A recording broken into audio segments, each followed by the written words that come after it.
Of course, we're going to have more from President Trump later on Rural Evening News as he addresses thousands there at the White House. Well, a major oil and gas lease sale in Alaska's National Petroleum Reserve has set new records, generating more than $160 million with a large number of leases and tracts awarded. In today's Champions of Rural America, we're getting an update on what this holds for local communities and also domestic energy production. Congressman Nick Begich of Alaska joins us now for more on this. Congressman, a pleasure. And of course, listening to the president there in the White House, of course, the administration very much on energy production here domestically. So let's address what's happening there in Alaska. This marks the first sale in the region in several years. With this having generated such a large revenue, maybe you can speak, Congressman, to how it will positively impact the economy or the surrounding area there in Alaska.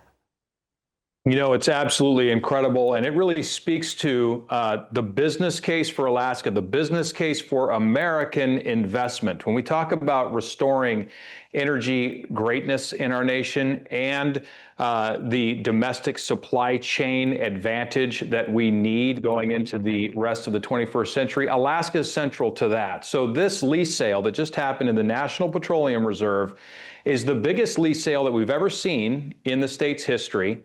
It's been 7 years since we had a lease sale there. And what we're seeing is majors coming back. Shell is back. Exxon is back. ConocoPhillips continues to invest. And a number of other players are investing there as well, had successful bids there as well. So we're very excited to see those folks return to Alaska to commit to investing in our state. And I think this really speaks to the positive investment environment that has been created under this president. Congressman, making an increase on domestic energy production. I understand this isn't overnight, lease to drilling to production. Speak to what we're going to be looking at here. Well, you're absolutely right. These things take time. These leases are made available and then exploration begins. And what's really exciting, though, now we have much faster time to development through some of the technology that's been developed with 3D seismic and some of the analytical tools that have come along with that. So we expect this to move a lot more quickly than other developments in the National Petroleum Reserve. We're excited to see the idea of permitting reform on the horizon. I am a co-sponsor of the SPEED Act, which is a significant milestone in permitting reform.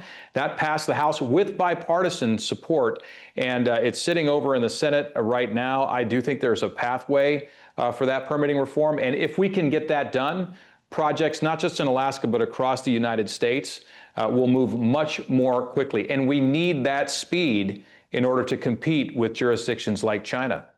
Well, a lot of folks, of course, looking for certainty as the years continue. Under the One Big Beautiful Bill, Congressman, the BLM must hold at least 5 other land sales in the reserve before 2035. I'm sure you see this as a net positive, this provision, even through changing administrations. You're 100% right. The One Big Beautiful Bill Act requires nearly 30 million acres of federal lands in Alaska to be made available for leases for oil and gas development purposes. That's in the Cook Inlet outside of Anchorage, that's in the National Petroleum Reserve, and that's in the 1002 area on the North Slope. And just to give people a sense of scale, that's nearly the size of the state of Florida. That's how much land we've got available that is prospective for oil and gas development. You know, the left has been trying for many years, many decades, in fact, to shut down Alaska's ability to contribute to America's energy solution.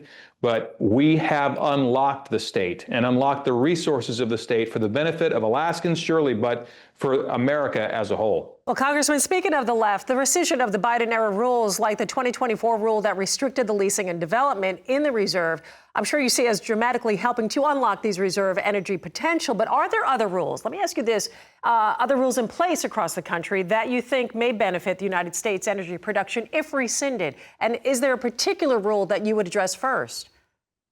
I'll tell you what, you're 100% right. We use the Congressional Review Act, what we call in Congress a CRA, to permanently repeal the Biden-era rules that were set in place to prevent us from developing these lands. We're looking at the same model in other areas of the country for those CRA opportunities that will permanently remove Democrat-era, in our case, Biden-era, regulatory regimes that are intended to slow down dramatically or outright restrict development of America's natural resources. And certainly we're looking at revisions to things like the Clean Water Act and the Clean Air Act. We've seen movement in the Supreme Court on those issues as well in recent years. And with the Chevron decision, an opportunity to pull back on the administrative state. But certainly in Congress, we're looking for other opportunities to make sure that other states have the same benefits that Alaska is now realizing